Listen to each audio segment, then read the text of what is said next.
Nigeria did not close the door. Ghanaian diplomacy carried South Africa's pain into international forums. Ghana under Jerry Rawlings supported Mandela with $1 million when Mandela visited Ghana in '92. Ghana did not close the door. In 1984, the OAU Liberation Committee, made up of 9 African countries, including Nigeria, Ethiopia, and DRC, headquartered in Tanzania, allocated $300,000 to the ANC and the PAC, and provided further material and logistical support, offices, camps, residences, guarded spaces, so that South Africa's freedom movement could survive. Tanzania opened its soil and allocated land in 7 locations as camps to train African National Congress and Pan-African Congress liberation fighters. In Morogoro, the exiled ANC established the Solomon Maklangu Freedom College in 1978, giving education and vocational training to young South Africans who had fled after the Soweto uprising. Zambia did not close its door. Lusaka became the heartbeat of the ANC in exile. Oliver Tambo and the exiles operated from there, while apartheid South Africa retaliated with raids, destabilization, and pressure against Zambia for daring to stand with you. Mozambique, Angola, Zimbabwe, and Libya under Muammar Gaddafi openly backed Mandela and the ANC, when much of the world still branded them as terrorists. Algeria helped militarily train Mandela himself. All these African countries were under debt distress, food insecurity, unemployment, instability, and broken infrastructure, and yet Africa still gave. If Africa had chosen nationalism over Pan-Africanism at the time, if we had said Ghanaians first, Nigerians first, Tanzanians first, Zambians first, freedom for all of Black South Africa may never have been realized or further delayed. So when Africans are persecuted in South Africa today, history does not merely weep. It asks, did we give from our limited resources 40, 50 years ago so we would one day be treated as strangers and hunted in South Africa? Every time an African is attacked for trying to earn a living wherever they find themselves on the continent, the vision of Nkrumah, Nyerere, Mandela, Azikwe, and the founders of the OAU is betrayed. They understood that Africa could never become economically powerful while Africans themselves feared moving across Africa. They understood that trade, labor, talent, business, ideas, investment, and opportunity must circulate across the continent if Africa was ever to rise.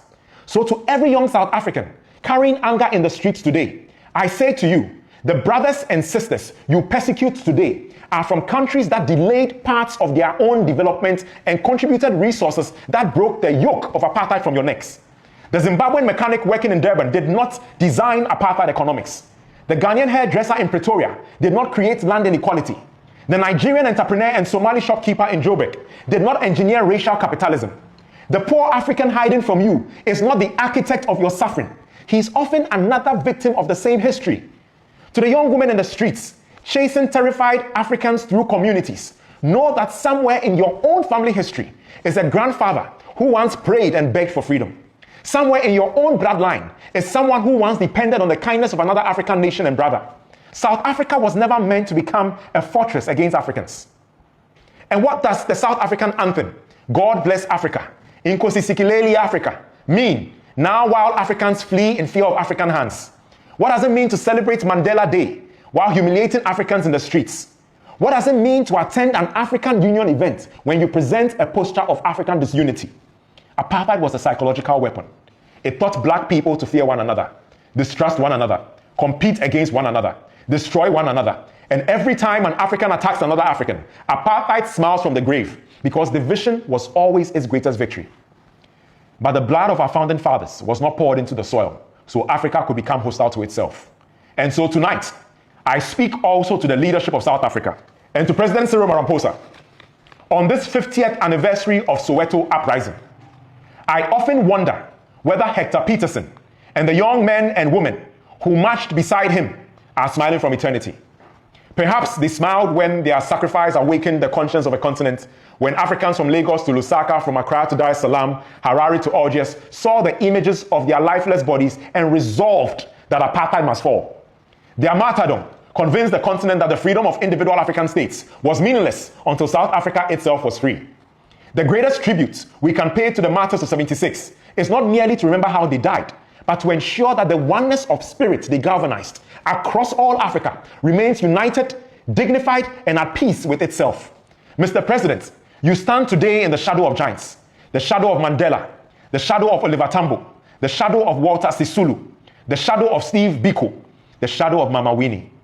The spirit of Lumumba, Mutala, Nyerere, Samora, Gaddafi, Kawunda, Azikwe, and Nkrumah have been watching, expecting you to act decisively, not with words, but with action. We have suffered too much together as Africans to now become enemies of one another. Slavery, colonialism, and apartheid was not enough to destroy us. We must not now destroy ourselves.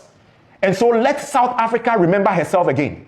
If Ubuntu is to mean anything, then no African can become a stranger in Africa. Because if intimidation succeeds in driving Africans from African soil, then the enemies of African unity have achieved a victory that neither colonialism nor apartheid could fully accomplish. May 8th, 1996. Exactly 30 years ago, Thabo Mbeki stood before the world declaring, "I am an African." Remember what those words meant, and let those words become true again. Because whatever the difficulties, however improbable it may sound to the skeptics, Africa will prosper. And however wounded we may be today, nothing can stop us from becoming once again what our freedom fighters dreamed we could be. One Africa, one people, one destiny. Inkosisikileli Africa. God bless Africa. Amala. When I tell you that Nigerians are good people, you might feel like I'm just doing it because of God. You can say you guys have listened to what this man said. You can see everything they prize Nigerians, be it for South African independence. South Africans will tell you, we don't care. You don't care. What is history without human beings? What is history without us? Huh? Africa is what it is today because of our history. What is history without South Africa? The worst part is the government. This current government is really a disgrace. This current government is really a disgrace. Look at what Africa stood for South Africa's liberation. When Nigerians fought their battle, did you see any other Africans help them? Every other Africans fought against colonization, except South Africa. South Africans, theirs was different. The truth is, if Africans did not stand with South Africa will still be under apartheid till today.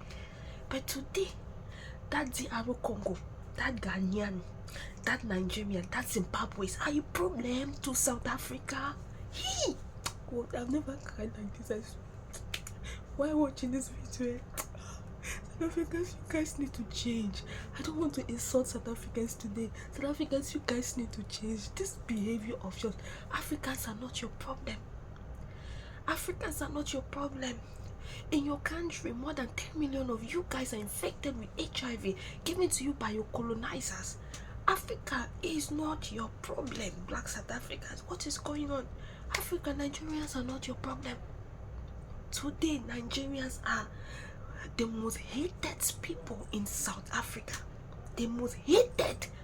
Because I now see why South Africans hate Nigerians. Because Nigerians took their ground for South African independence. The white people has made these Black South Africans to hate on Nigerians. I'm sorry. The Black people has made these people to hate on Nigerians because of the sacrifice Nigerians paid for your liberation. Today you see Nigerians, you hate Nigerians so much. Like, have you guys seen this video of this woman saying, "Oh, I hate foreigners. I hate foreigners." Have you guys seen that video of that woman crying of how she hates foreigners? You see a lot of videos of South African women. Foreigners are the problem why I don't have a child. Foreigners are the problem why I don't have a house. They keep blaming foreigners for everything. Oh, Nigerians, is it good? South Africans, you people should change here. Stop stressing us on this social media. Stop it.